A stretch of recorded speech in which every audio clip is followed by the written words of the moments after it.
Whirlwind. That's the nothing personal word of the day for this first day of August 2025. Major League Baseball's trade deadline has passed. It's been 13 hours since the kidney stone got released. If you are a fan of Major League Baseball, yesterday's your kind of day. Every 5 seconds, a new trade is coming through. You no longer need to wait for the 11 o'clock news because, no, it's being dumped by all of the MLB insiders. Everyone, including executives, are refreshing X every 2 seconds. What are they missing? Who do we got? What move's been made? One after the other. Then the GMs have to meet the media.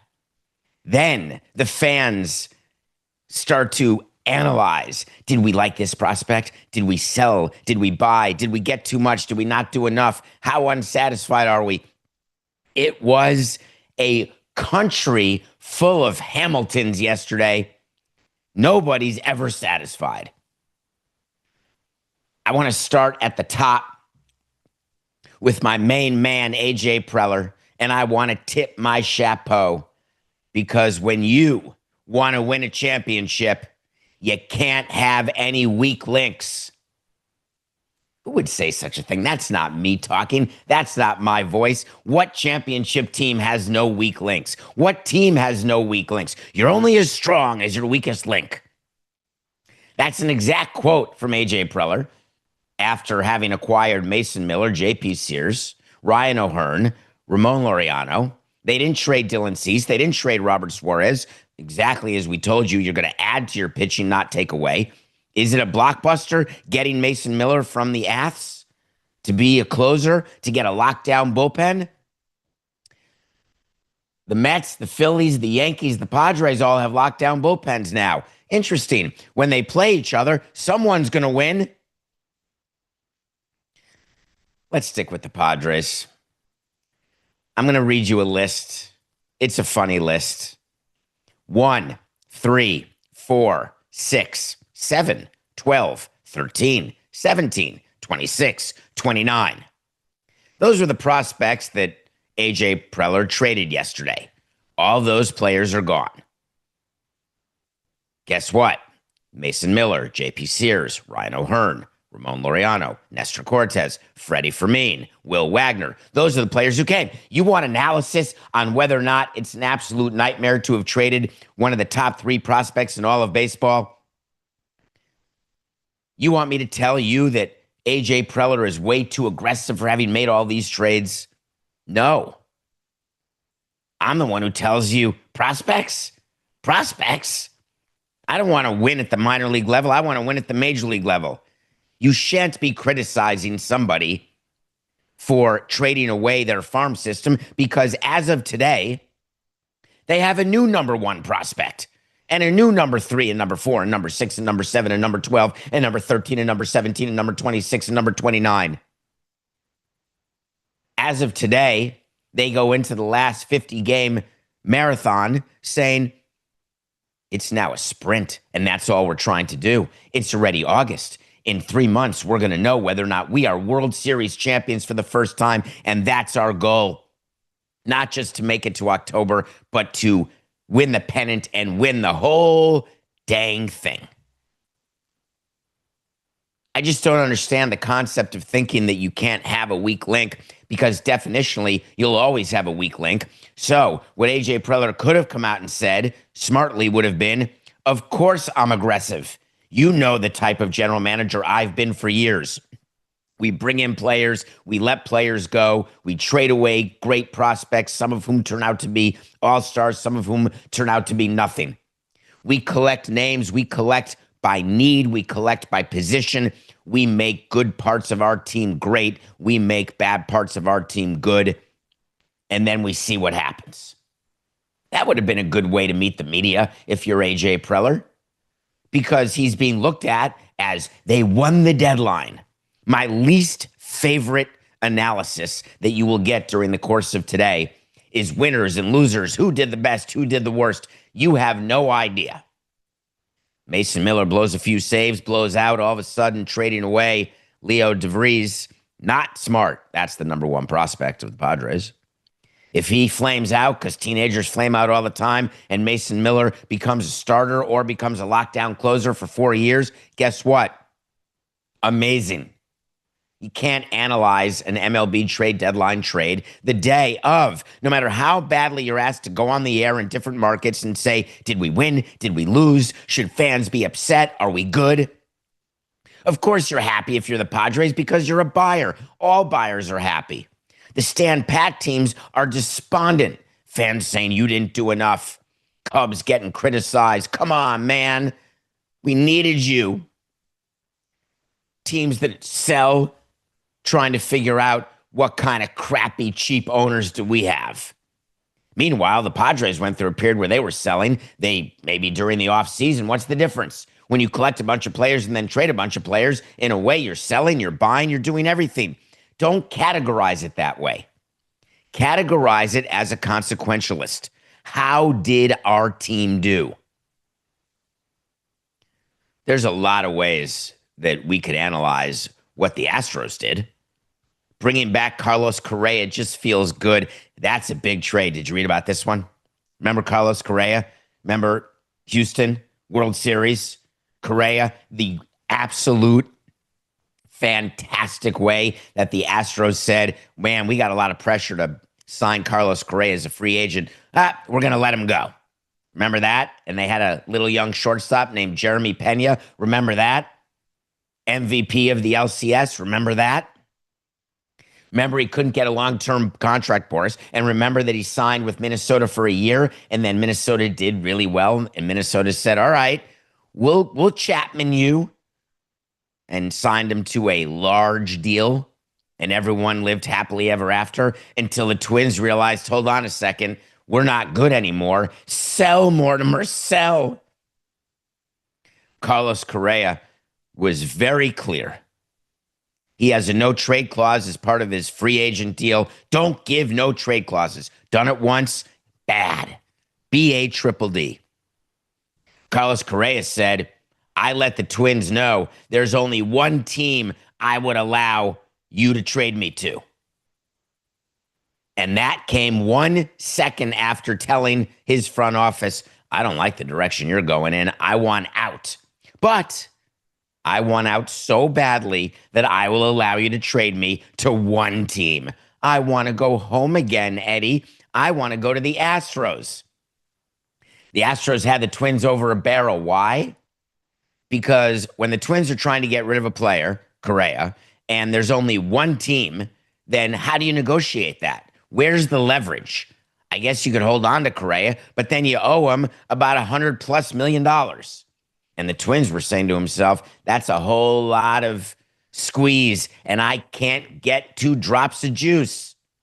So you negotiate with the Houston Astros, and you come to a conclusion. You want to split it. Let Houston pay 50, and you'll pay 50. That seems like a good idea. And then you leak to the media if you're the Astros, we're not giving $50 million. We are not paying that amount of money. We're just not going to do it. And then the deal dies. And then the Astros say, well, hold on a second. We got to do stuff. The Mariners and the Rangers are doing stuff. All right, let's call Minnesota before the deadline. Here's what we need. If you would only give us $30 million, then we'll do it. And Minnesota said 30 million. We get to save 30 million. Okay. Done. And Carlos Correa was an Astro just like that. And people were criticizing the Minnesota Twins, saying it's the worst fire sale. I'm canceling my season tickets. And you got a bunch of stats there. The Twins parted ways with 11 players, 8 of them on deadline day off their active roster. 40% of their roster traded, including the 5 best relievers, the 5 players with 2 or more years of experience and team control remaining, traded. These guys don't know what they're doing. It's quite the opposite, actually. What you know in baseball is being in the middle. That doesn't make sense. If you're going to take a Band-Aid off one hair by one hair, all you're going to feel is pain. If you want to feel a little pleasure, rip it off as fast as you can. take that acute, sharp shot right to the multiple clumps of hair, and then it goes away. Don't bleed to death, one drop at a time. Why would the Twins have done this? Because they are not in a position to win this year. Well, they're only 4.5 out of the wild card. They got a shot. It takes guts and smarts to know when to hold them and know when to fold them. And that's what the Twins did, which, of course, led to discussions. I know why the Twins did this, because they needed to lower payroll because they're in debt. And if you're in debt, you got to reduce your debt because you're selling the team. Let me quickly explain the math and the economics of that. When you are in debt, that means that you're not underwater. It means you have a team worth $1.5 billion. You've got $440 million in debt. That means when you sell the team and someone gives you $1.5 million, you give 440 of it to pay the bank back, and you take 1.1 roughly, and you have that as your money. That's the general way. Same way when you sell a house. Same concept. When you give away your refrigerator and downgrade to a smaller area fridge, or you have a toilet that is a Toto toilet that warms your coccyx, and then you go to a regular Kohler, do you take the difference in money between the Toto and the Kohler, or the difference between a 5-star fridge and a regular sort of fridge? Do you take that money and you pay down your mortgage with it? Of course you don't. You take that money and you use it for other expenses you have, or to go on a trip, or whatever it is you want that money to be used for. You don't prepay your mortgage. The Minnesota Twins didn't take the savings they got from Carlos Correa, call up the bank and say, hey, over the next 3 years, we're going to have an extra $10 million a year. So if you don't mind, we're going to pay you back right now. You're still paying the monthly mortgage, the monthly taxes on your house, same rate. Same with teams that have debt. You're paying back the banks at a monthly rate. That is part of what's called your debt service, and you have it in your budget, an annual debt service split over 12 months of payments to the bank. The thought that the Minnesota Twins did this because they had to, because of the sale of the team, is absolutely incorrect. The reason the Minnesota Twins did this is they felt their roster was not sufficient, and therefore, if we are going to succeed as a low payroll team, the only way to do it is to lean into the valleys in order to enjoy the possibility of the top. I would have liked to have Coca there if I had a script, know what the opposite of valley was. Eek! Thank you, Coca. All right, let's do a clean one. 4869. If you are going to lean into the valley, you do that in order to maximize the peak. You don't do it halfway. So the Twins getting criticized in that way, I do not agree with. Now, Correa goes to the Astros, and the Astros are in a total panic with a 5-game lead. The Astros thinking to themselves, we got to do something. We have Isaac Paredes, who's done for the year. We need someone to come in and play third base. You may remember how Isaac got to that team. His first name is Kyle. His last name is Tucker. But the Astros felt that it would be important to get a left-handed bat and to get a third baseman. You see, the Astros had the fewest left-handed at-bats of anyone. They trade for Jesus Sanchez of the Marlins. You get a lefty bat with some power. You don't give up too much. Then you bring in Correa, and you don't put him back at short. You move him to third, and the right side of your infield will have Pena, who will be back this week, and maybe even tonight, and Correa. Do I love those moves by Houston? I guess I would say that there was a reason you didn't re-sign Carlos Correa. Reunions with players happen. They often do not work. You do know who they are in the clubhouse because you've lived with them. You do know their work ethic. The question is, are you imagining their talent level was what it was when you last saw them? It's the equivalent of going to your high school 20-year reunion and trying to find the hot guy or the hot girl who you used to love and picturing them exactly as they were. Then you see them again and you're saying, oh, I don't quite remember it this way. And then the wallflower in the corner who you didn't talk to shows up at the reunion and you look and say, my God, is he handsome, strong, and successful. Boy, is she beautiful and amazing. Wouldn't have seen that coming. That's how it works. When Correa walks in after these years, you look back, you start watching him play, you look at his current numbers, you look at the way he impacts a game, and you will quickly find out, it appears that I may be late to this party. Does it mean that the Mariners and the Rangers, who had great deadlines themselves, will catch the Astros? It's hard to make up 5 games. But I would say the Astros did not improve themselves nearly in the way that the Mariners and the Rangers did. When you are done with the deadline, I went through yesterday with you what happens up till 6 o'clock. Right at the end, when you get all those flurry of trades and you've got people on the phone, you've got the commissioner's office, your trainer, you've got your owner, you've got 3 people talking to 3 different people, making sure that you hit the 6 o'clock deadline, even though maybe you can go till 6:01, 6:02. Then the rosters get changed on the computer and you go play. But there's something else that has to happen at the end of every deadline. It's as sure as the sunrise, and that is the GMs or president of baseball operations meet the media. Very common. If you have a game that particular day, like the Reds-Braves, you can meet at the ballpark.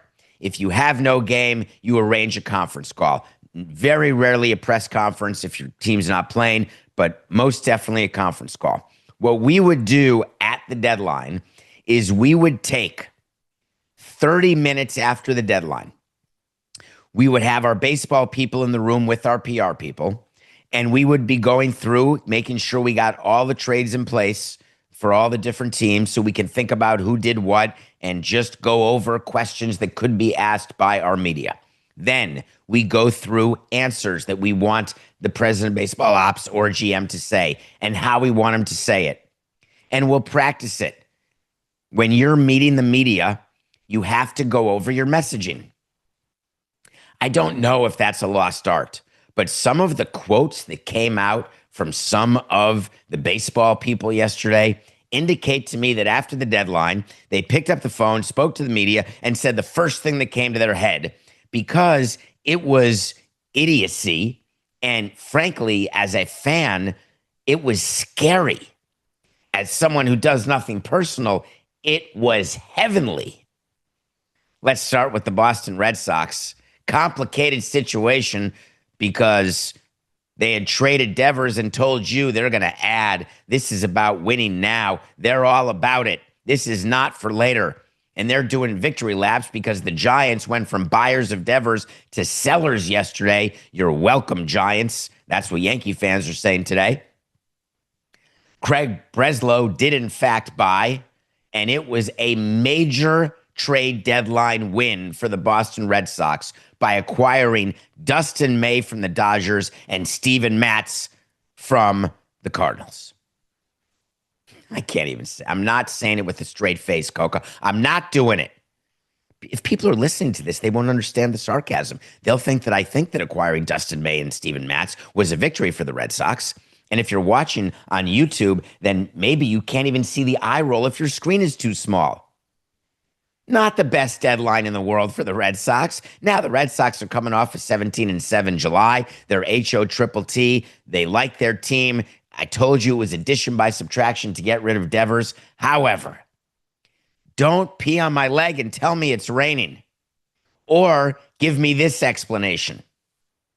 Craig Breslow. I understand the frustration and disappointment There's not a lot of sympathy for how hard we tried to get deals across the line. Breslow said the Red Sox were, quote, uncomfortably aggressive. Other teams needed to say, hey, that's enough. Timeout. I need a 20-second timeout to try to remain composed. 18 trade deadlines I went through. 29 teams per deadline because you speak to all 29. 290 minus 58. 232. Not one time did another team say, hey, David, Larry, Mike, I'm telling you, that's enough. Stop calling me with these crazy trades. You're being way too aggressive. Don't ever call me. Click. It's a bunch of horse hockey. No team says that to another team. Hey, thanks so much, but we can't even talk about that. Now, you'll say that some players are more likely to be traded than others. You will say, oh, yeah, we wouldn't think about that.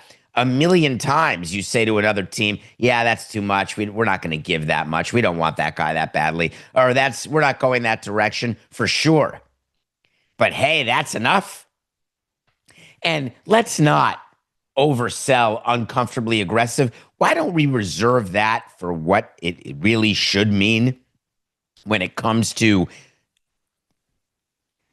two people together when one is being uncomfortably aggressive and it becomes a crime, as it should? I'm not a big fan of using words like, oh, we murdered them tonight. It was an all-out war out there. I don't like talking like that when those words mean other things. I don't associate uncomfortably aggressive with a trade deadline point of view. What does that mean? Does that mean that the Red Sox called up, just pick a team, did they call up the Marlins and say, yeah, we're looking for starting pitching. We'd like Sandy. Oh, Sandy's not available. We'd like Sandy. We don't think so. We'd like Sandy. No, I don't think we're going the other way. We'd like Sandy. Is that what they did? Now, you can be uncomfortably annoying, and I'm in if he had described the Red Sox as that. You can be uncomfortably awkward. But here's what you can't be: uncomfortably aggressive, and then give a quote that says, over the past 2 to 3 weeks, this is a quote.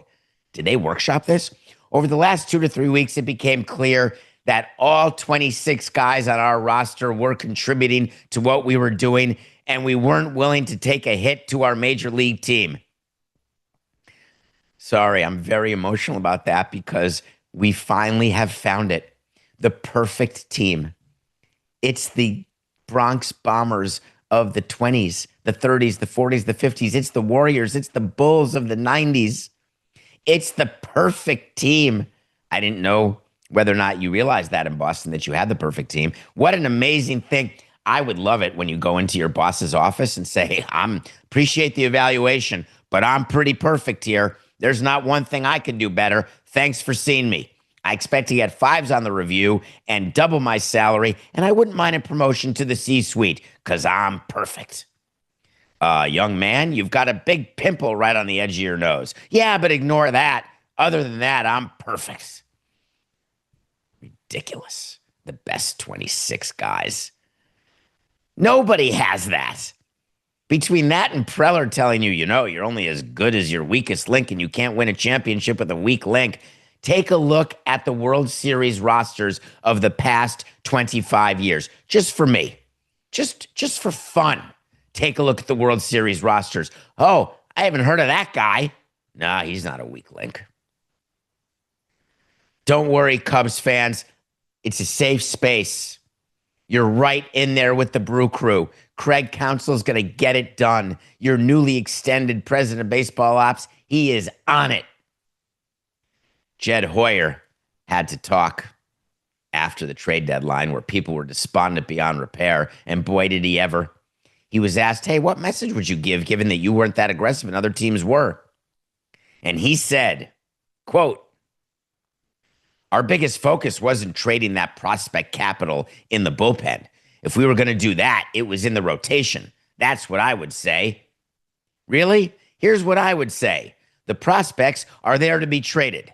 Bullpen or starting pitching has to be improved if you're going to win in October. If you can't get a starter, you pivot to a bullpen. If you can't get a bullpen, you pivot to a starter and hope that you chose the right one. Maybe Nasty Nestor is the perfect starting candidate. Maybe even Shane Justin Bieber is the perfect mid-range starting candidate to improve your team. But when you do nothing and you say, we're good here, we were only going to trade prospects for starters, not bullpen, you look at other teams and say, would we have liked Robert Suarez from the Padres had he been available? What about Duran from the Twins? He's pretty good. Don't even get me started with Helsley. How about the fact that you could have gotten Rogers from the Giants? There were myriad bullpen opportunities out there. Here's how it works, Jed, in case you forgot. The lower the quality of the return, the lower the quality of the prospect that you have to give. You can't possibly tell me that every one of your prospects is so untouchable. What are you, the delusion king? Come on, you know better, Jed. You're better than that.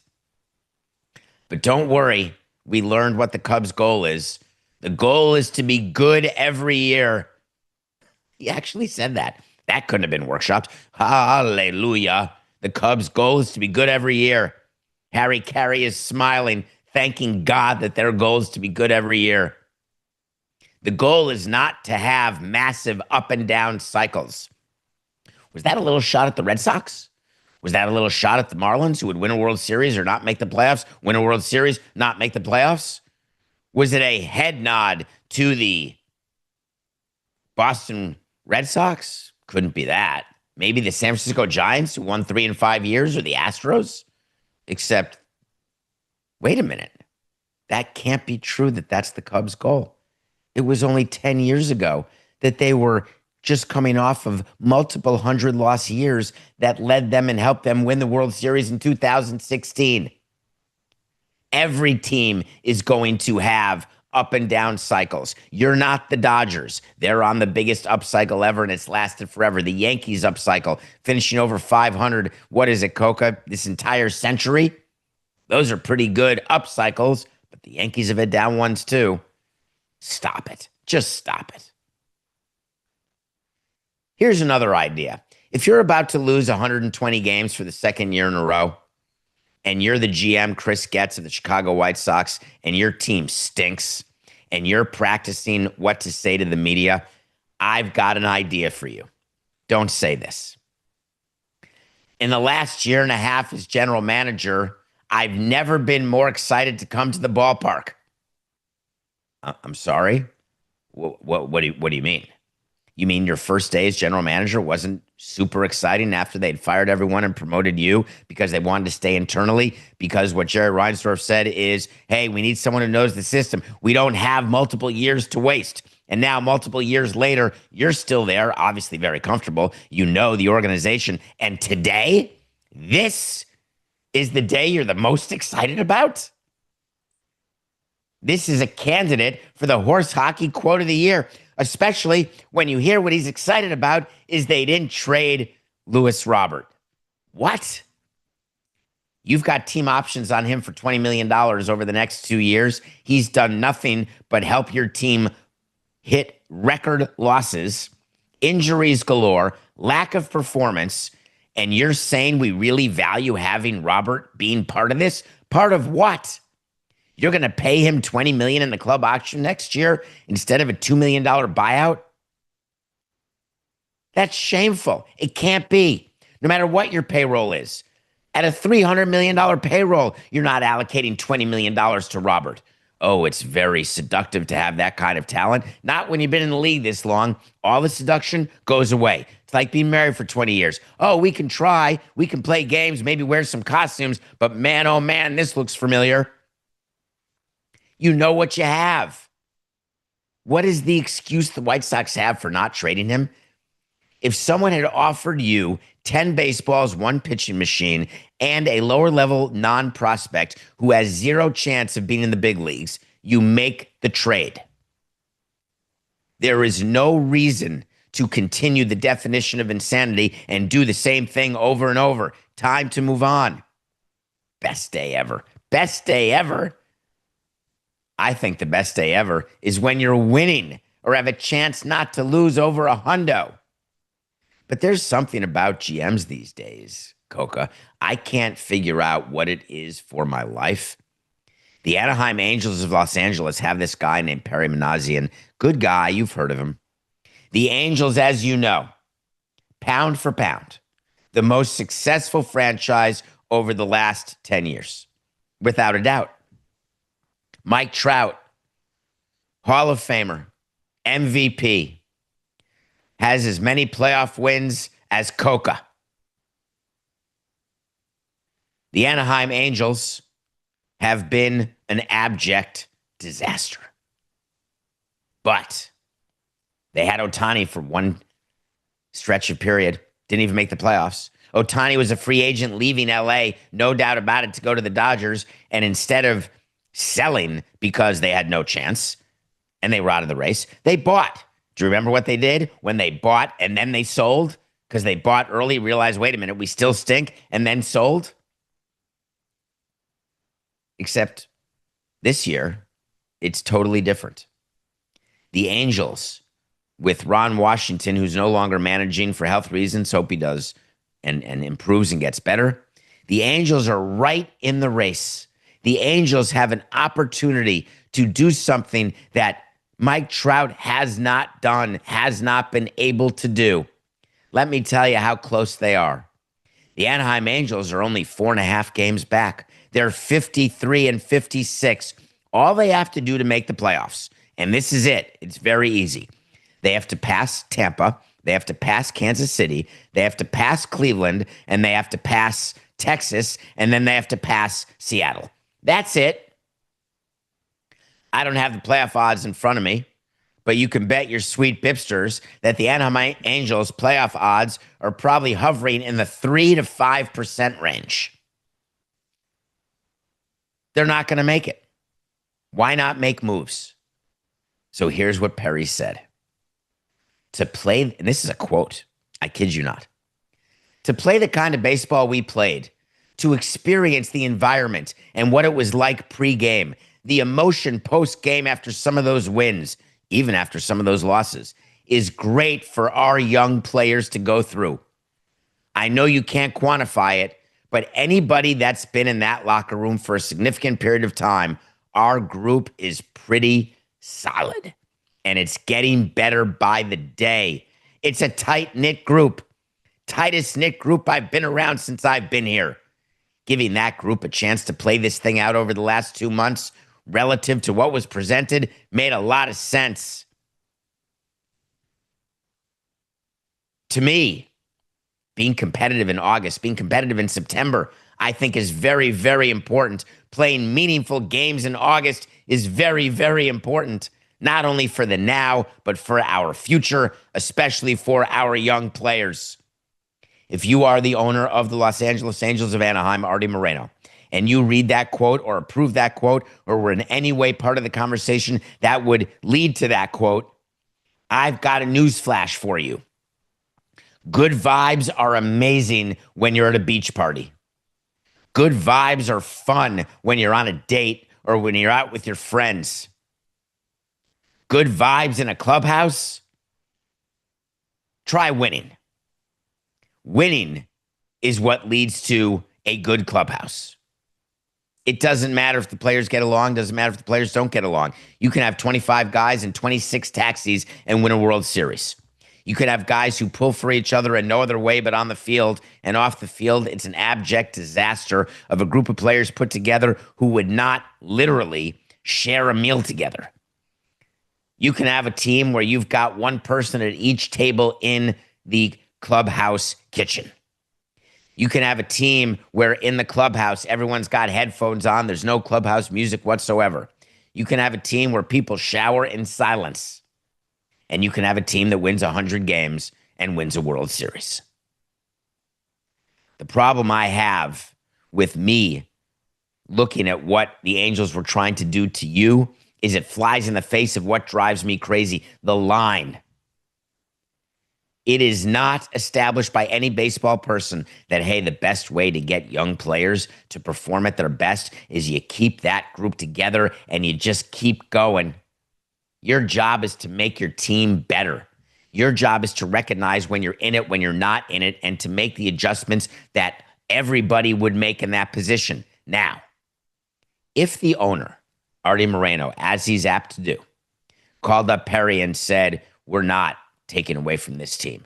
I'm getting older. I'm trying to sell this team. Let's get into the playoffs. Let's add some value. Let's go. Let's go.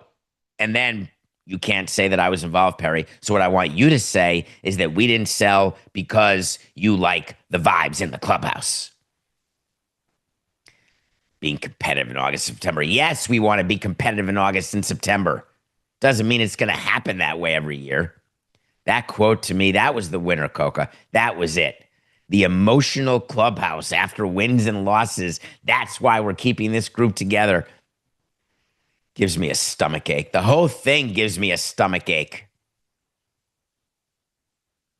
I mean, we could do 2 shows on this, Coca, but I want to talk about Daisy Edgar Jones. So can we please go to the review?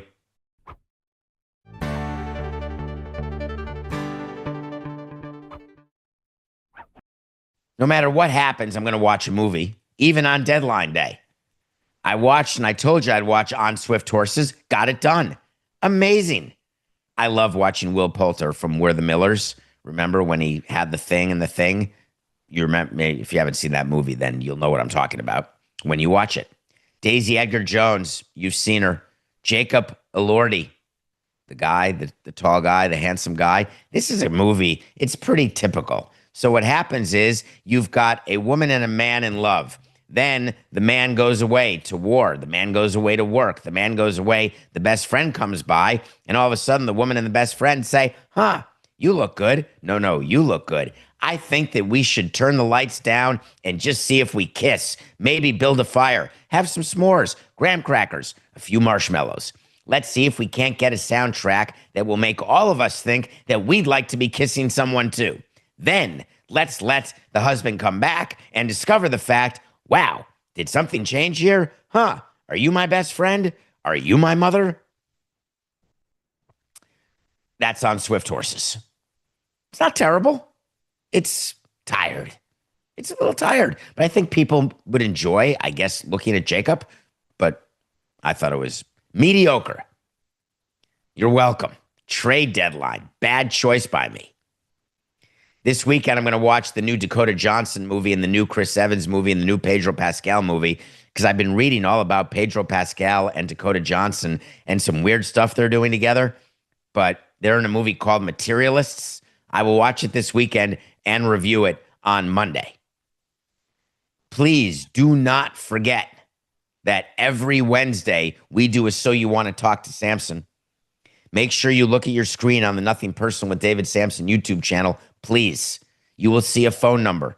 You will get to talk to a character named Samson from a movie called Half Baked. The phone number is 631-377-4869. That number again, 631-DPS, that's me, 4869. If you want to make the show Wednesday, please, I don't know what the story is. I appreciate that you guys want to talk to me. But a 4-minute voicemail, it's not going to make the show. 20 to 40 seconds. Get it out. You can do it. 30% of the voicemails are like monologues, Shakespearean. Love to hear them.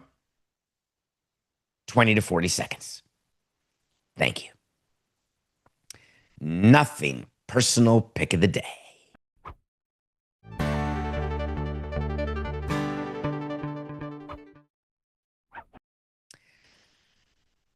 Anyone remember what it is to have an 8-run eighth? Any Marlins fans out there? The 8% of you? Come on, you remember. 2003, Game 6 at Wrigley Field.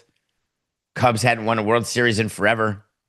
They got Mark Pryor on the mound, ready to get to the World Series. All's well. And then we did an 8-run eighth. It's the greatest inning I'd ever been a part of, ever have been a part of. Greatest inning, one of the most famous innings in the history of baseball, and that is not hyperbole. The 8-run eighth in 2003 National League Championship Series. Well, we saw something yesterday that you don't see very often. There was another 8-run eighth. We had the Reds over the Braves, and the Reds had an 8-run eighth.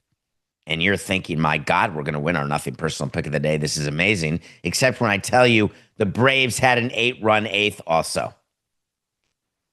3 times in the history of this great sport, 3 times out of all the games, hundreds of years, all of the innings, 3 times both teams have scored 8 or more runs in 1 inning. Think about the math of that. That's insane, but it happened. And it was in the 8th inning. Both teams scored 8-run eighths. And then the Reds lost the game. Terrible. We're 102-96. That was a bad loss for us.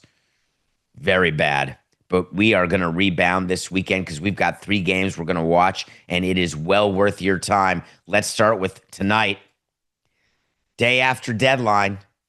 Who do you think is the most psyched? Which team, if you had a guess? It's got to be the Padres.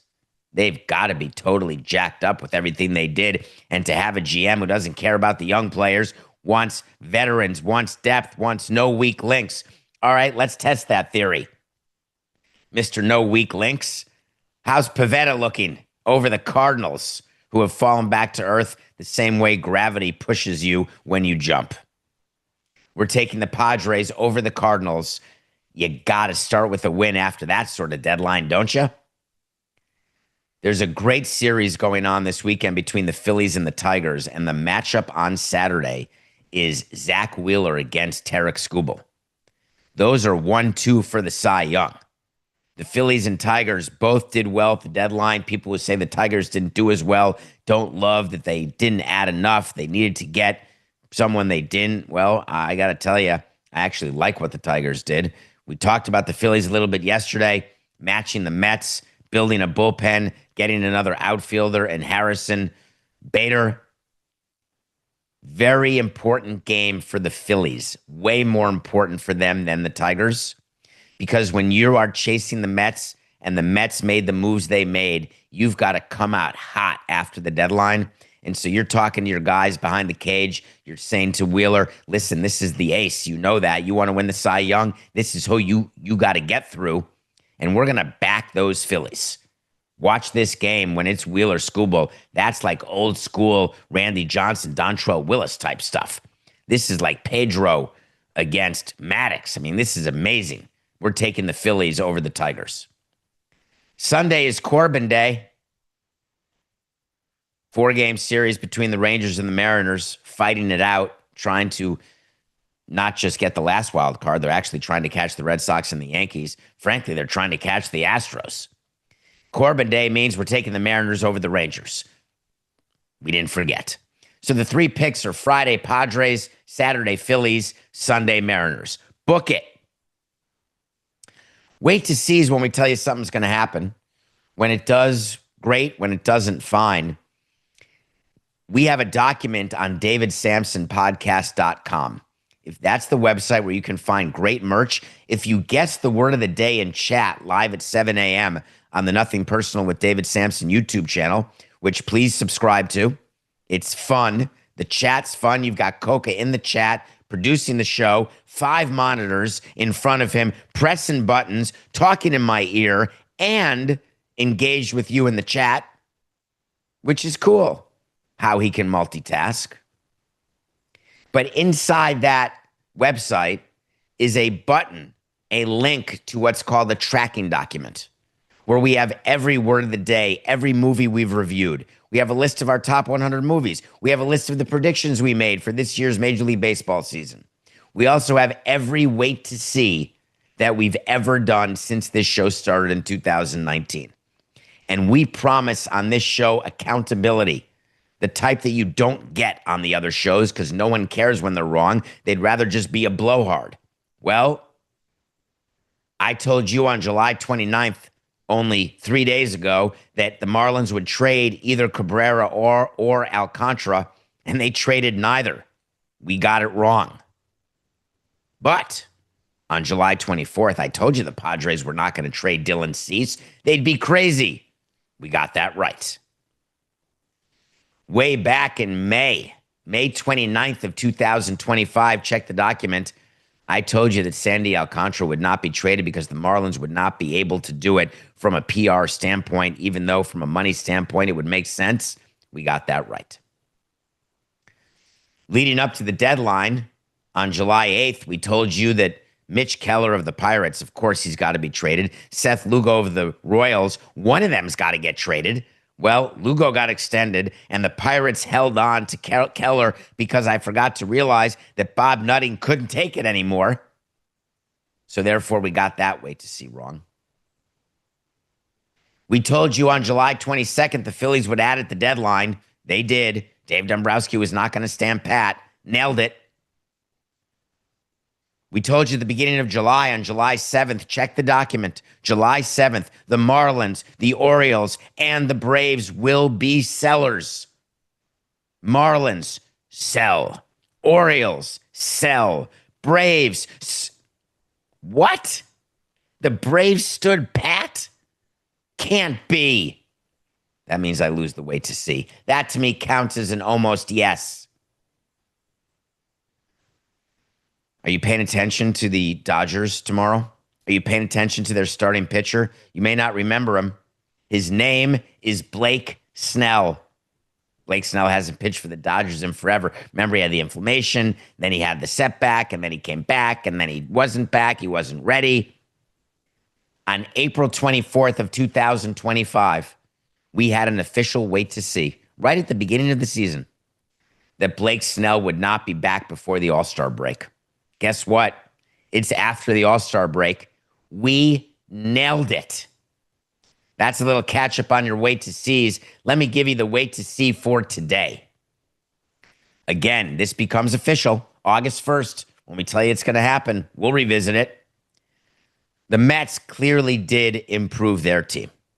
It cannot be denied. Tyler Rogers is clearly a pitcher that you'd love to have in the back of your bullpen. Cannot be denied. Tyler Rogers comes from a team that sold the San Francisco Giants, shockingly, after that nightmare Devers trade and the nightmare performance they've had since then. But here's the thing. Tyler Rogers has been pitching to a 1.8 ERA up until the trade. It's lights out. There's been no issue with his pinky hitting the ground. There's been no issue with the arm, the shoulder, the knee, the toes, the shoulder, the head. Nothing. It is incredibly unlikely that Tyler Rogers will be that effective for the rest of the season. Unfortunately for Mets fans, don't panic, Coca, because you've got some depth. But this wait to see is that Tyler Rogers' ERA for the Mets this season, for the rest of the season, will be higher than the ERA he had as a Giant for the start of the season. So his Mets ERA will be greater than 1.8. As we finish up this first hour, I would encourage all of you, whether you're a Mets fan, a Phillies fan, a Rangers fan, Blue Jays, Padres, Stros, whatever team, even the White Sox and the Rockies, Yankees, any one of them, just know that tomorrow the sun will rise. And who knows what the tide could bring. Maybe victories, a playoff appearance, a pennant, a World Series. Don't give up the ship.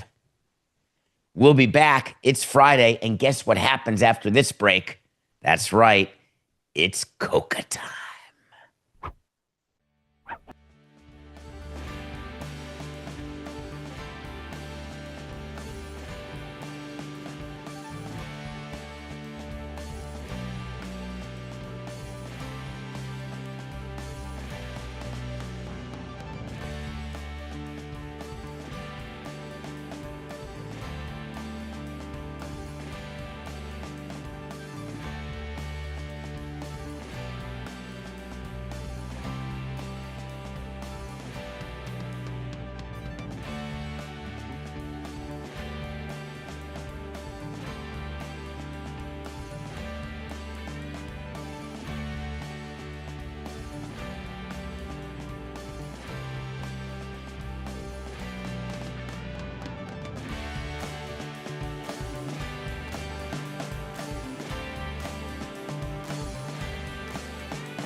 Welcome back to Nothing Personal. It is hour two. It is Friday, August 1st, the first day of the dog days of summer.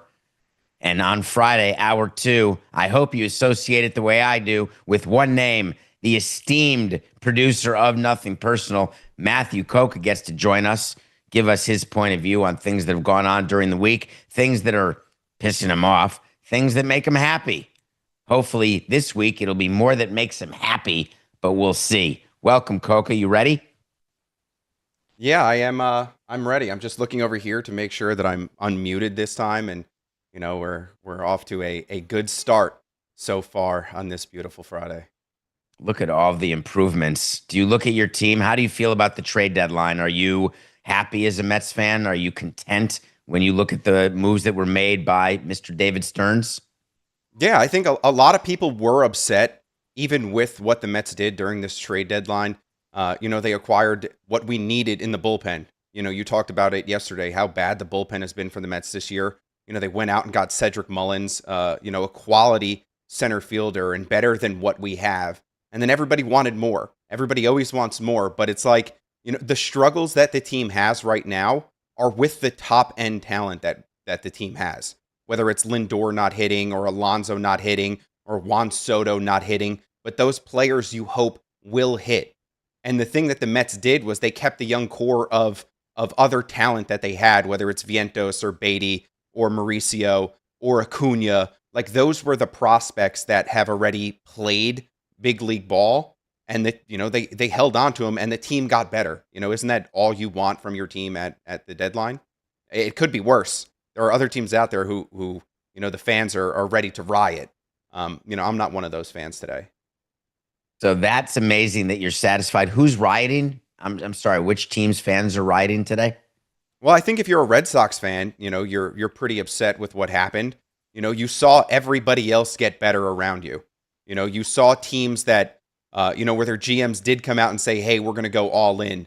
None of those teams traded away an all-star, a past all-star like what the Red Sox did, a franchise player in Rafael Devers, and they got better. And then they came off that month, 17-7, best team in baseball for the month. And then it was just like, this is what we're doing. Like, this is the addition to our team. And it's just, maybe they're not rioting, but it's like it's not satisfying. Like, it's not a great feeling if you're a fan and you feel like your team let you down when they talk this big talk before the deadline. What if Dustin May and Steven Matz end up being playoff contributors? Do you then look back if you're a Red Sox fan and say, oh man, I got this one wrong? And do you have to make it to the World Series in order to get that feeling? Do you have to win the World Series? Because you and I have talked about on this show 20 times, and I'm going to keep doing it. People have the same reaction to the Braves deadline in 21 with Peterson and Rosario and Soler. And the thought was that, wow, we didn't do enough to help. And guess what? They won the World Series. Yeah, but those were quality bats that came in. Like, Soler was a quality bat that came in and contributed.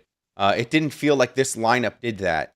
And you have some of the question marks around the team when it comes to injuries and it comes to young players in the lineup. So you have the Roman Anthony, who's been really, really, really good since coming up as of late. But when the playoffs come around, how did you like your team to be? When that time came, did you like it to have a little more veterans on the team?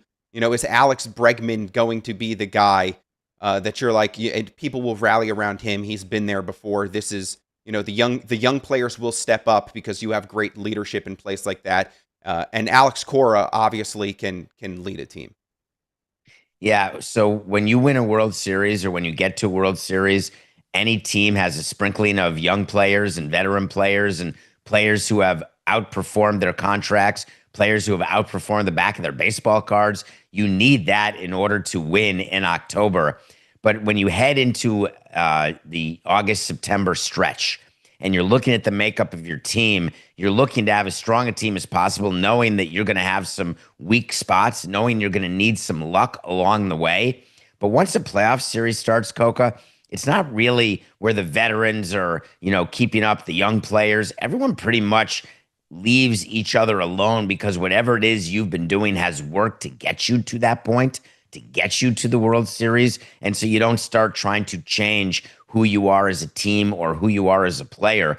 But I just think that it's dangerous for Red Sox fans to riot. Well, of course, thinking that, Steven Matz and Dustin May won't be enough, because you just can't tell right now.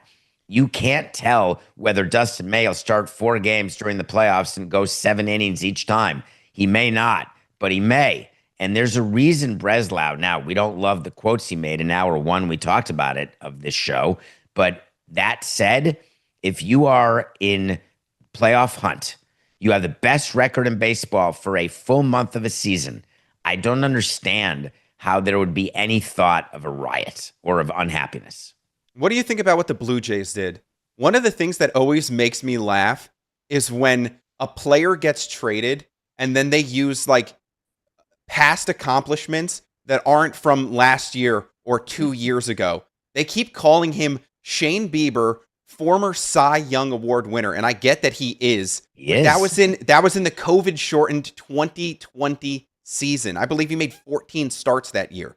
This is a guy who's coming off Tommy John surgery. This is a guy who hasn't pitched in the big leagues at all this year. So if you're the Toronto Blue Jays, do you think that team did enough? Or do you think, because a few months ago you had said, hey, the Blue Jays are playing great baseball, this is a team that should be going all in at the trade deadline because the players have proved that they deserve for their team to get better. Yeah. And I know that Santander's been hurt, so that's another guy. I saw the quotes yesterday that it doesn't look like his rehab has been as quick as the team had liked it to be. But if you're the Blue Jays and you're having a surprisingly successful season and you're in the driver's seat in the AL East and you have a chance to really improve your roster, do you think that this is a team that should have or could have done more?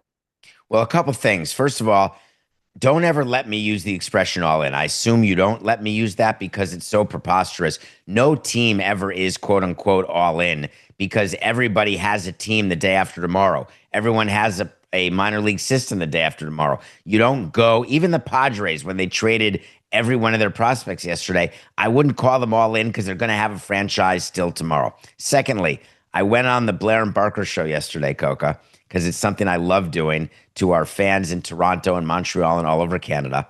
And they asked me about Bieber. And I said, he just did a double-A rehab start. He can't be your game 1 starter. And that's what I thought the Blue Jays needed. And I got hated on.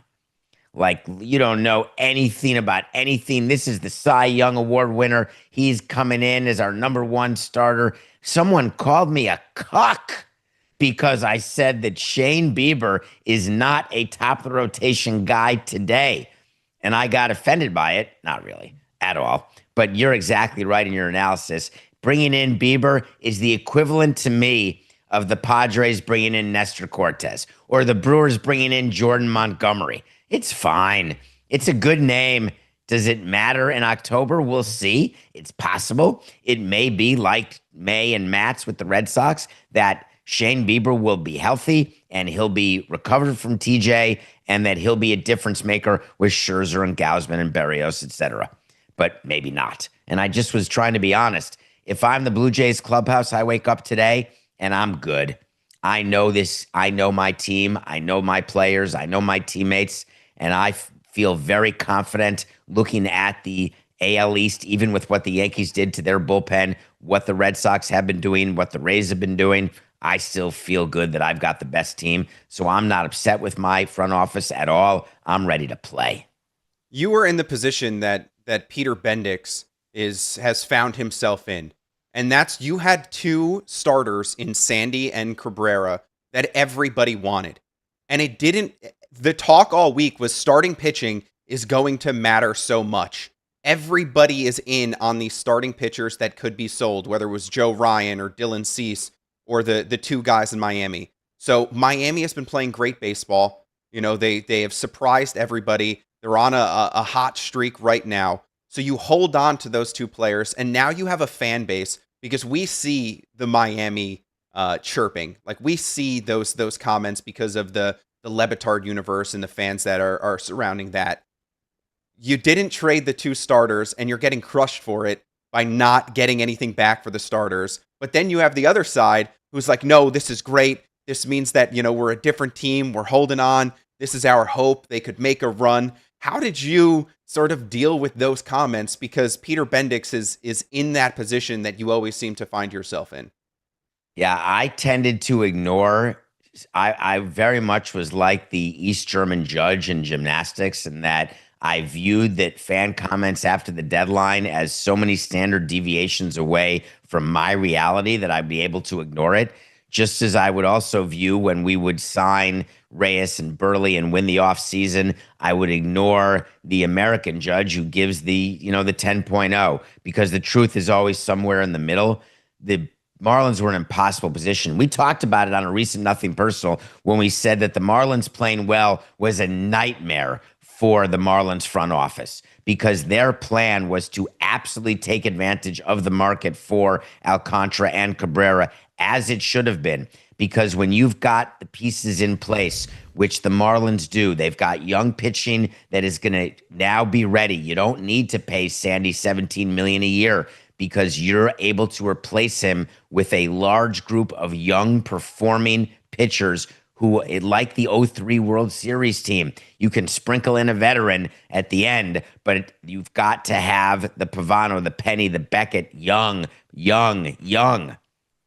However, you're always fighting against the franchise reputation in Miami. You always want to be different. We tried to be different so many times. The signing of Stanton, everything we did was to try to erase what Huizinga had did, what John Henry had did, what we had done. When you churn the roster, you want continuity. You want the belief that you have someone who is the core of your team who will be kept. And then you're forced into making an emotional decision. Don't believe when the analysts will tell you, oh, they can get as much for Sandy during the offseason. Not true. The maximum for position players off-season, I'm in. It's fine. It can work. You can maximize. But for bullpen arms, that's number one. The max return for bullpen arms is the deadline. The number two max return is for starters.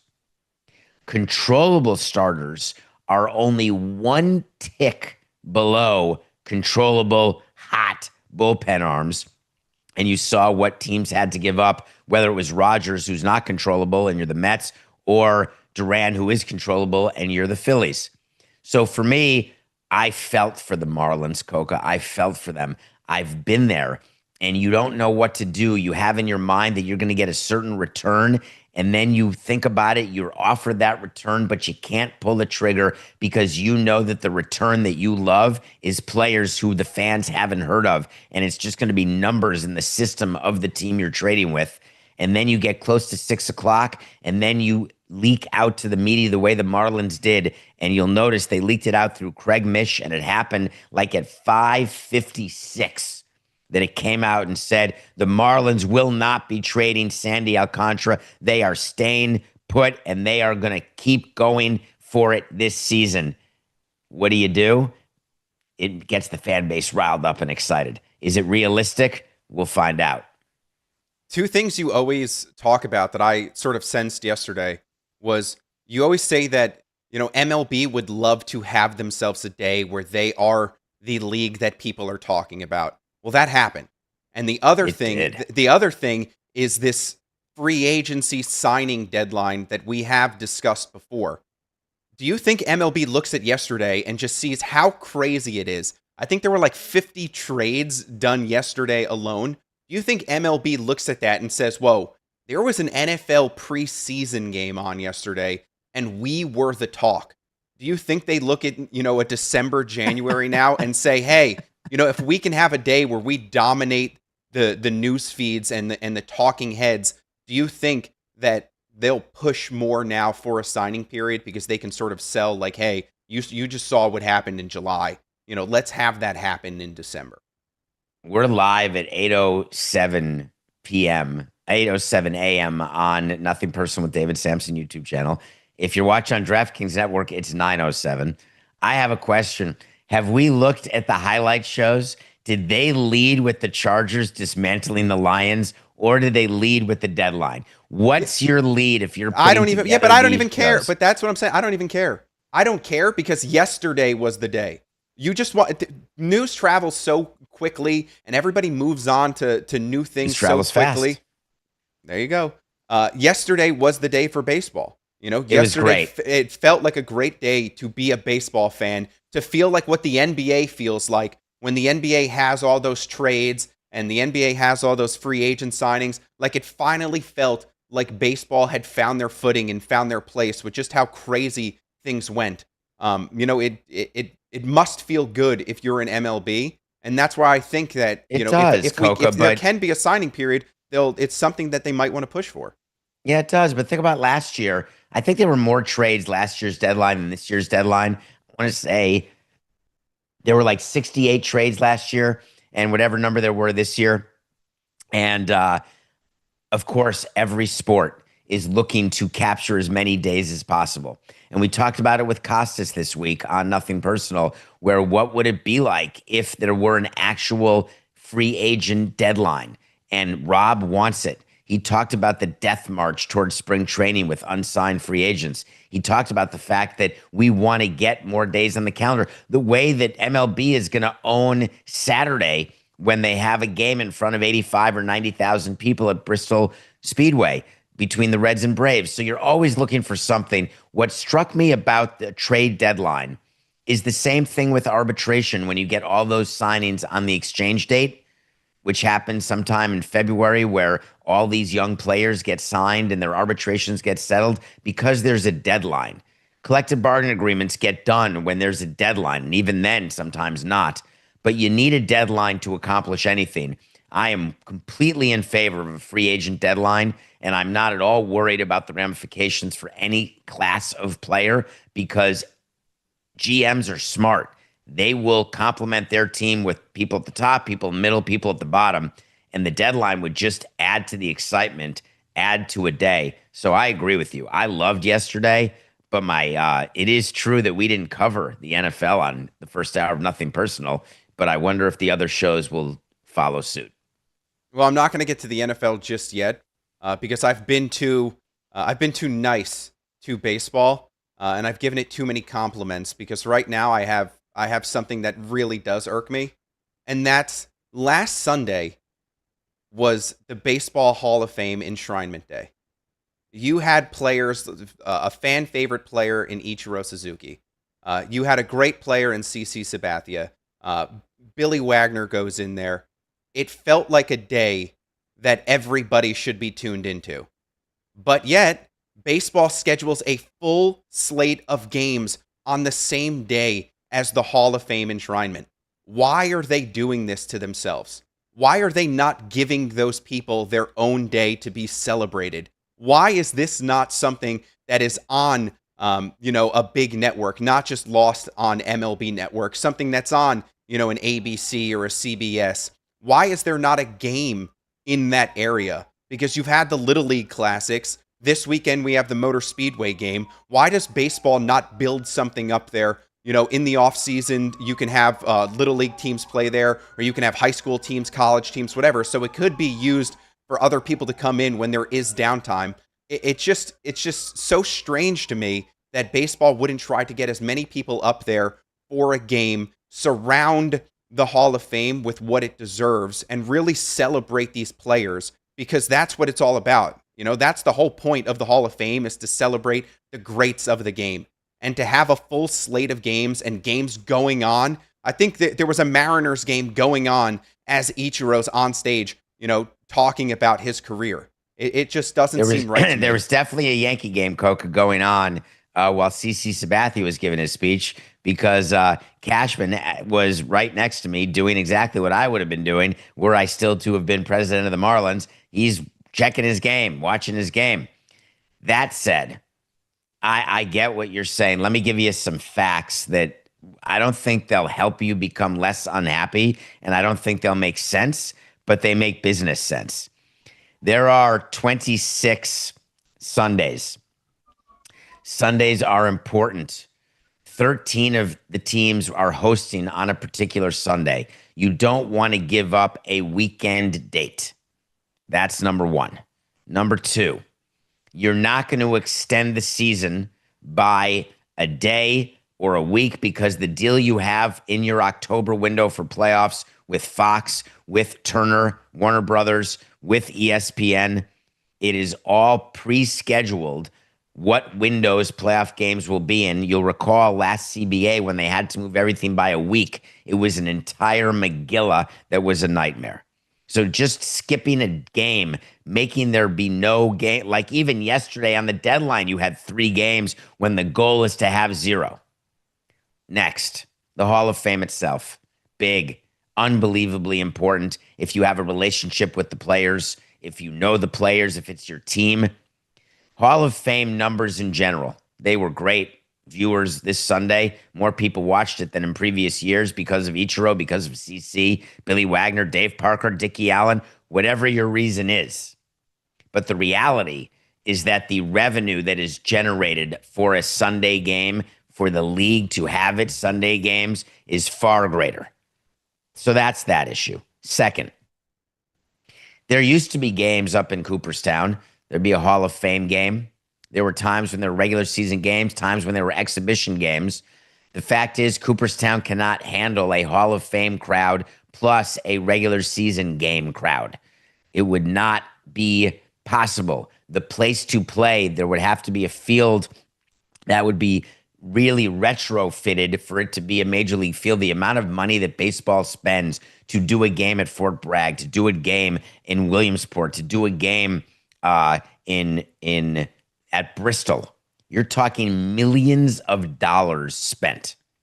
And MLB already spends millions of dollars on the Hall of Fame. I would tell you that they're not looking to spend another set of millions to do a regular season game where you also have hotel issues. The nice hotel there, the Otesaga, is full with Hall of Famers that weekend. Believe me, the players aren't going to stay in an Airbnb in Albany. Not allowed. So you've got room issues. Secondly, thirdly, fourthly, moving it to off-season. The purpose of Cooperstown, they make their year. The stores do the Hall of Fame. That weekend is a huge, huge weekend. I don't know if you know this, weather in the winter in Cooperstown, less than optimal. When we went up there with the announcement in January for Ichiro and CC, it was so cold, the streets were empty. Stores empty, hotel empty.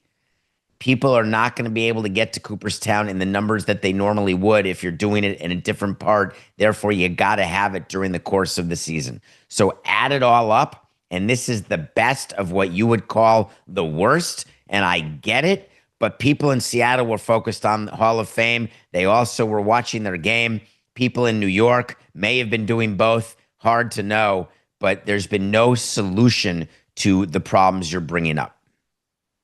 But it seems like something where you want the current players to also have an opportunity to celebrate those players that are going into the Hall of Fame, and you don't give those guys the opportunity to do so. What if you surrounded it with the All-Star Week? Like, why is it not something that you just put in All-Star Week and you just say, hey, the game is on? Because it's in Cooperstown. I understand. Listen, yeah, but not every All-Star game. I mean, All-Star player would be going there, and not every fan is going to All-Star. There aren't that many different players going into the Hall of Fame each year. And what I'm saying is that you have a break there. You have a Wednesday and a Thursday after the All-Star break where there is nothing on the schedule. So I just think that there are so many games. There is such a big window and a big schedule that Major League Baseball has, that this is something that I feel like they can easily fix. Because right now, it's like you are the younger generation of people, and because of how long it takes to become a Hall of Famer, you just forget about these players that are going into the Hall of Fame. And that just doesn't sit right with me, because the whole point of the Hall of Fame is to remember the greats of the game. And I just feel like this is MLB is dropping the ball by having it be such a busy schedule surrounding Enshrinement Day. There are practical reasons. You can't have 2 MLB-led events at the same time in different places. You just don't have the personnel. The commissioner can't be in 2 places at once, and he's got to be at the All-Star game, and he's got to be at the Hall of Fame, where there's days of things and appearances by Rob or any commissioner at the Hall of Fame and appearances during the All-Star break. So that's something that is considered when you're trying to do the World Baseball Classic during the All-Star break, or the Olympics maybe during the All-Star break come 2028. And scheduling is going to become such a big issue. And you're right, scheduling in terms of baseball, it is complicated because it's not one game a week like the NFL or a couple games a week like the NBA. You're playing every day. So any sort of break is going to have a major impact on the schedule. And if you pile things on at the same time, you're just not, there's no capacity for the MLB events department, the commissioner's office, owners. There's just no capacity to be in two places at once. I am sympathetic toward what you're saying, because often baseball, people say, oh, they step on their own toes. They don't market properly. They don't take advantage. But there's always a reason why things are the way they are. Yesterday, did you watch anything of that preseason game? Because yesterday we got our first look at the Hawkeye technology. It was I there. didn't see one play. Did it work? Yeah. It was just like tennis. You got the same exact tennis angle where the line comes down and you see the ball and they call it a first down, and we don't need these old men running onto the field with these chains, tripping over the chains. Chain gang. Yeah, we didn't need index cards to show us what was a first down. We got technology. You know, it is the greatest league in the world in terms of revenue and money. And yet it took them the longest amount of time to get the technology that tennis has been using, for more than a decade, just to tell us what a first down is.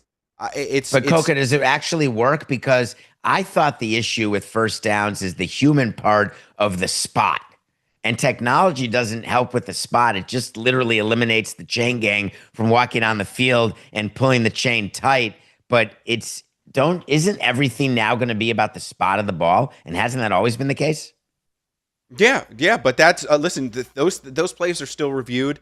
I'm not entirely sure if it has if there is the ability. I'd imagine so, that there is the ability to show where a spot is using the technology, and that's something that is going to be important of this, or the first down marker, or the Hawkeye technology, or whatever you want. Doesn't really make a lot of sense. So I'd imagine that has to be part of what the NFL is using this for. Have you ever seen a catcher, a center, when they're holding the ball, like Kelsey used to do this, before he puts it under his legs to the quarterback? He moves the ball like 3 inches forward or 3 inches back. And like if it's fourth down in inches, in fact, as a center, which is why this can't be a play, you could just move the ball before you snap it and get the first down. But you're going to do the tush push and get it anyway, I guess, because that's still legal. My issue with the technology in all sports is I want to use as much as possible whenever it's available.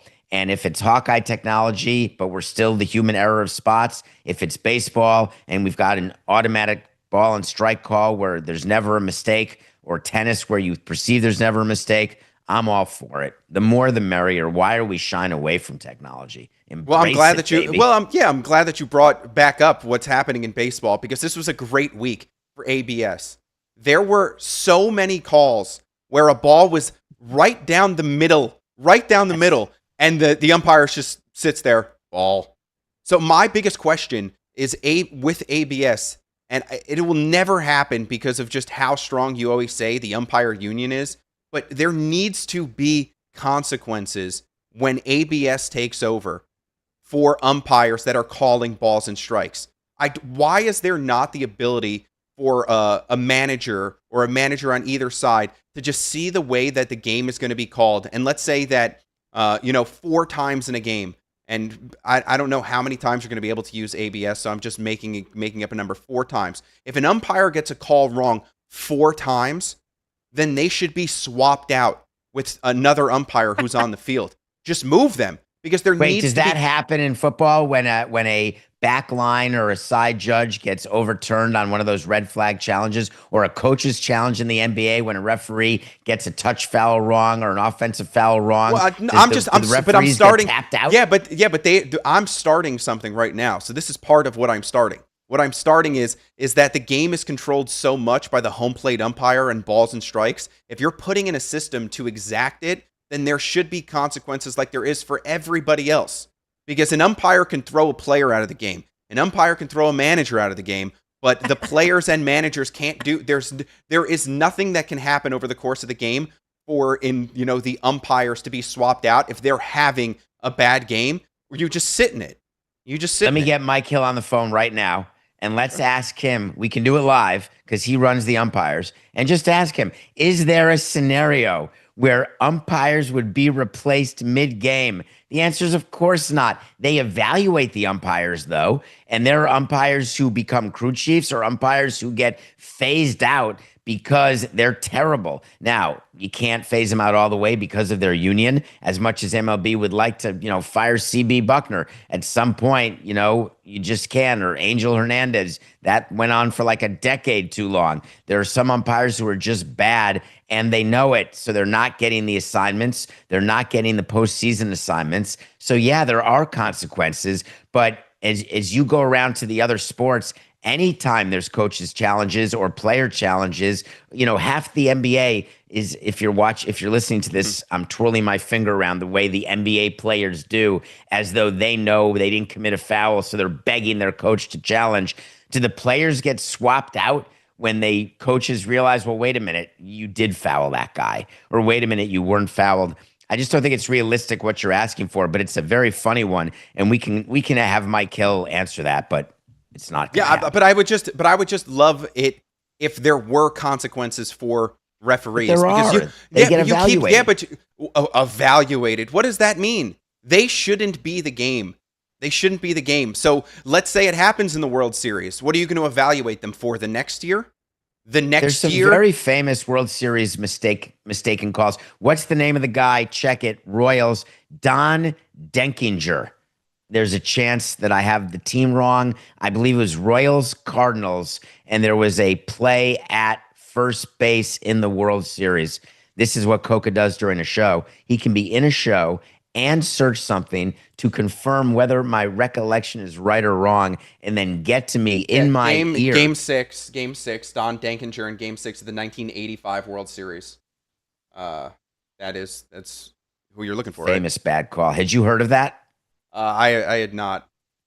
It's a very, very famous bad call. Have you heard of the Jim Joyce Galarraga bad call for his perfect game? Do you know that story? Yeah, but that one has already been fixed. We've already fixed that. How do you fix that? He didn't get a perfect game. But there's replay. Oh, there's replay now at first base, so that can't happen. But it's just like you just talked about how you want replay to sort of perfect what we're doing. And I think the way to perfect it is if there is some sort of system in place where it's like, if we're going all out with technology and we're going all out with ABS, then don't put a full limit on what is being called. Make sure there's some sort of consequence to it. Because if it's easy to fix in baseball, because if a batter is using ABS too much in an at bat, let's say they get 2 wrong calls in an at bat, then they're out. Just make some sort of consequence for what's happening. So if you're saying, hey, Matt, your idea is ridiculous, no umpire's leaving. Well, my next ridiculous idea would be that if you use 2 challenges and you get them wrong in a single at bat, then you're out. Even if it's strike 1, strike 2, if you are 0 for 2, then wait, what if the pitcher's challenging a ball call and it does become a strike? Is the batter out if the pitcher is right to challenge 2 times in a row that 2 called balls were strikes? Does the pitcher then get the strikeout under your scenario? No. Then they would it would be for each thing. So if a pitcher uses it twice, and gets both calls wrong, it's a walk. Put him at first base. Just make it so if there's some sort of abuse of this. But what is that? I just think if these systems are in place, then put them in place. Don't just, what is it, 2 team challenges? Well, you lose your challenge. The same thing in football and the same thing in basketball. If you get a challenge wrong, you just lose it. If you get it right, you get to keep it. Yeah, but then ABS has no impact on the game. That's what I'm trying to say. That's what I'm getting to, is that if you're putting some sort of small limit on the amount that you can perfect what is happening, and that's calling balls and strikes, then you're not really fixing anything. Like you're giving it 2 Band-Aids, but yet, my leg is coming off and you put 2 Band-Aids on it. And that's what it seems like with the current state of what ABS is going to be, is that the limit to me just seems too small if what they're trying to get is some sort of perfection, on called balls and strikes. I want to get back to the deadline because I love taking advantage of your Mets fandom because you're so into it. Do you feel like the Phillies did better than the Mets? Are you worried more about the Phillies today than you were yesterday? No, the team that still worries me is the team that everybody believes, went, as you can say, don't say it, but I'm going to say it, all in, and that's the Padres.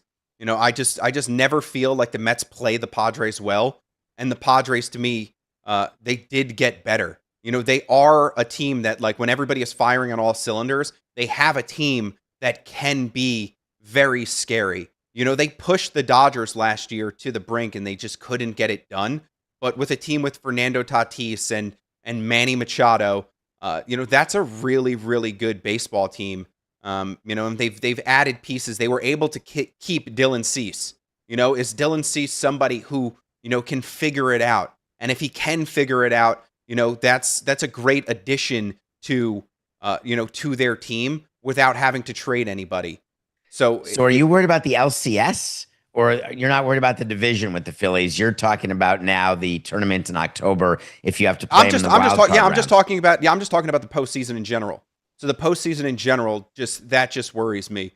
With the Phillies, sure. It's I think they're an evenly matched team.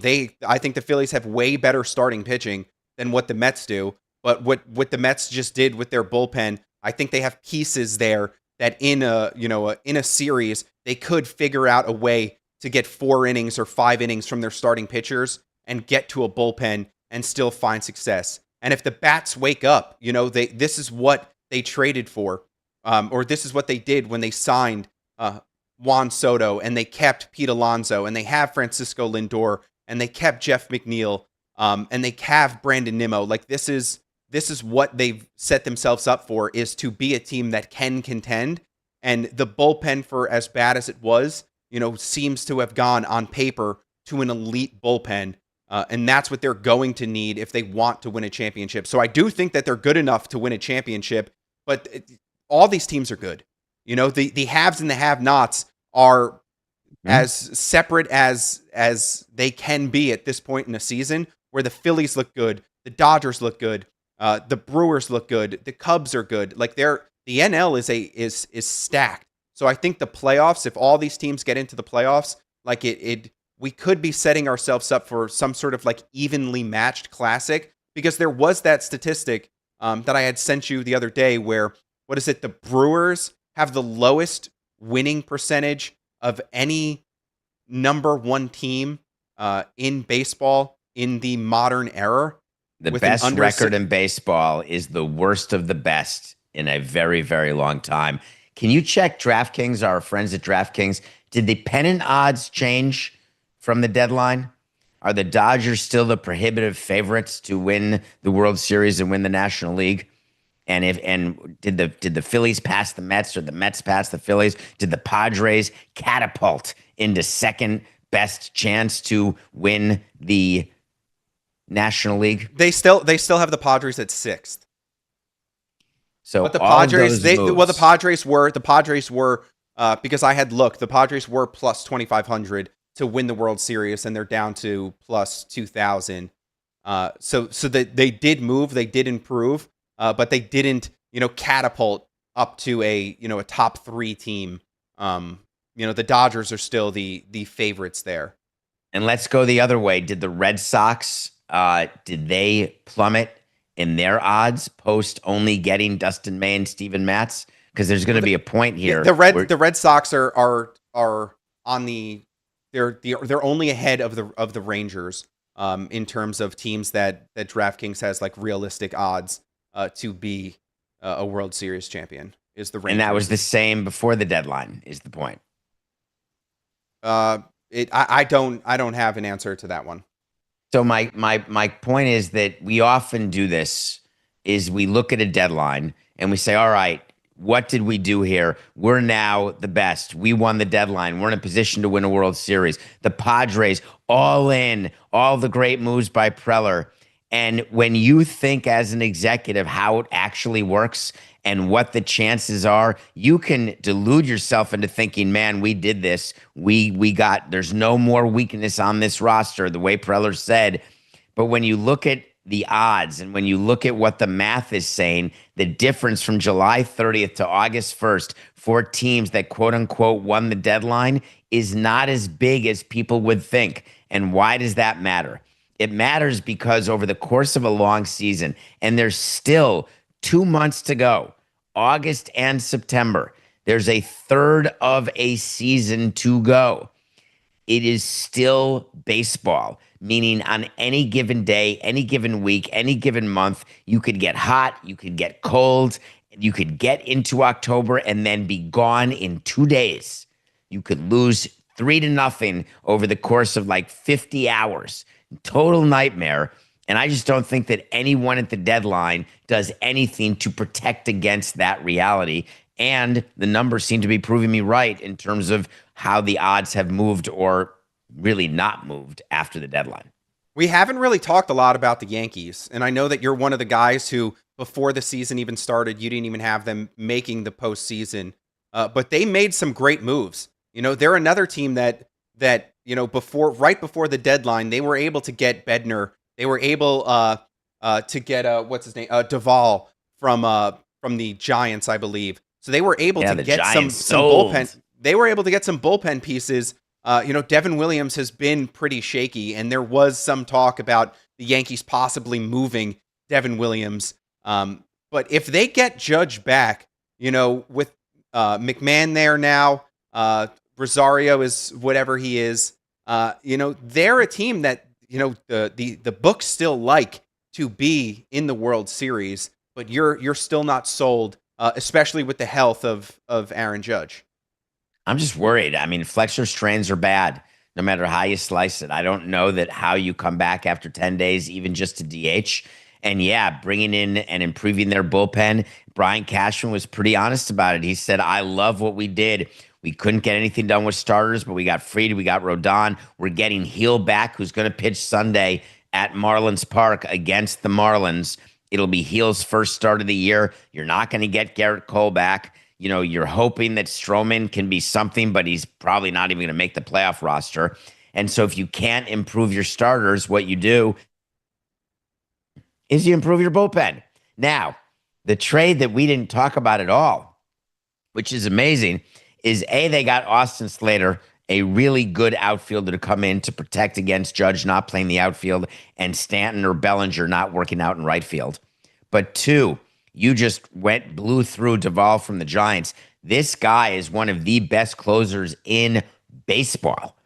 And the Giants trading him, the Giants were sellers. And how are we not talking about it when they should be sellers because they don't have a chance this year, but they are coming off the heels of trading for Devers and that $300 million contract and taking every dollar of it and then realizing that it did not help their team at all. Yeah, but now you're thinking that's you thinking like a fan, which really surprises me because I thought you would give Buster Posey his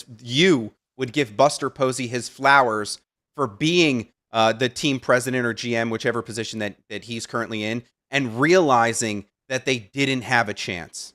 I thought that you would say, kudos to you, Buster Posey, for being in that position, realizing, hey, things are not going the way that we thought they were going to go, and we're making a move.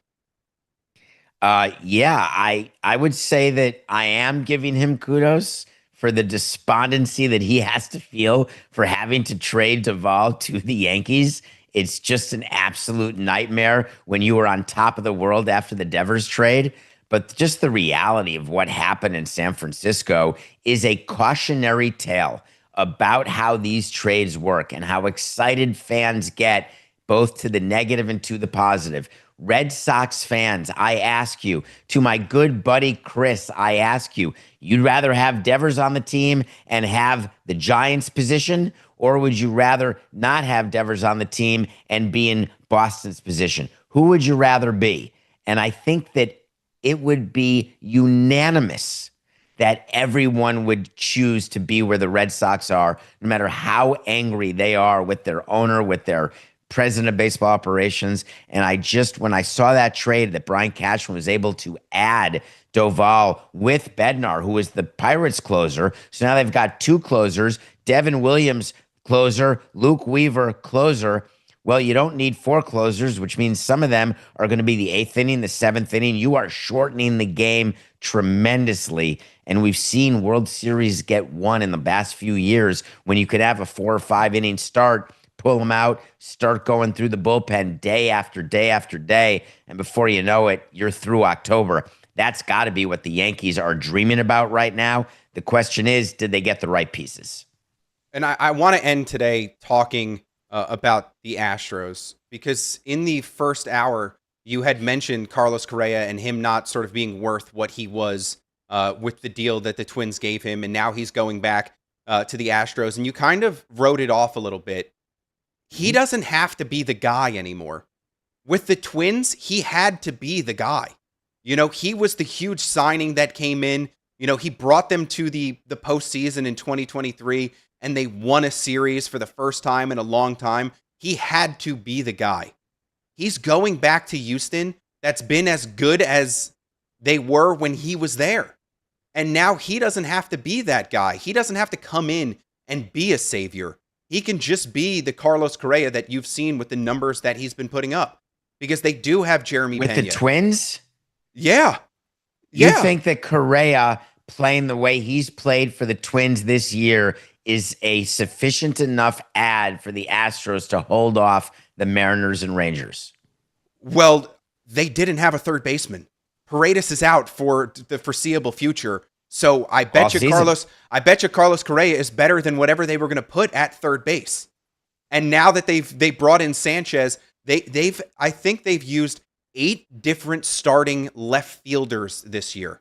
And that was supposed to be the Jose Altuve position. But Altuve's been playing a lot of second base too. So now they've shored up the outfield. They've brought in these pieces. They have Jeremy Pena coming back. Hopefully they can get Yordan Alvarez to come back at some point. So it's like their team looks way better now.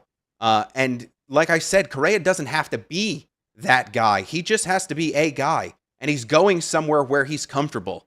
You know, he's not learning a new clubhouse. He's going back to where it started. So he's just I feel like he's going to fit right in. And you had the whole Jose Altuve thing before the break saying, oh, I didn't talk to Correa. I don't really know what he's going to do. So you mean Correa just decided, oh, I think the Houston Astros may want me to be back. I think they might want me to be back. Doesn't he have the same agent as Jeremy Pena? Doesn't Correa have the same agent as Jeremy Pena in Scott Boras? Wasn't you know he the that one you've who gone told 2 minutes, Coca, on the Astros and not mentioned that they may have the top 1-2 combination, though the Rangers and Mariners may fight me for this. But the Astros, when you go with Valdez and Brown, I mean, my God, they've got starters that you just don't like facing, that can go out and go 8 shutty every single time. And so I think that what you're saying is right in that he doesn't have to be the guy, but I think he's going to be a different guy than what they expected in terms of what his ability is to contribute. But that race, the Yankees, Red Sox, Blue Jays is a good one, but can we agree, you know what? Padres, Dodgers is a good one, but wait, the Cubs, Brewers is a good one. But wait a second, the best one has to be the Rangers, Mariners, and Astros, doesn't it? This could be the best 2 months that baseball has seen in a very long time, because 5 out of 6 divisions are really super exciting. I'm forgetting the Central with the Tigers in the American League. But what if MLB is about to embark on this perfect 2-month stretch that ends with tight races going into the last 3 days, and then all of a sudden you're giving me the peace sign? Does that mean 2 minutes? Does that mean we're done? Does that mean we're out of time? Does that mean I just say it's just business and the weekend is here? Come on, Coca. This is nothing personal.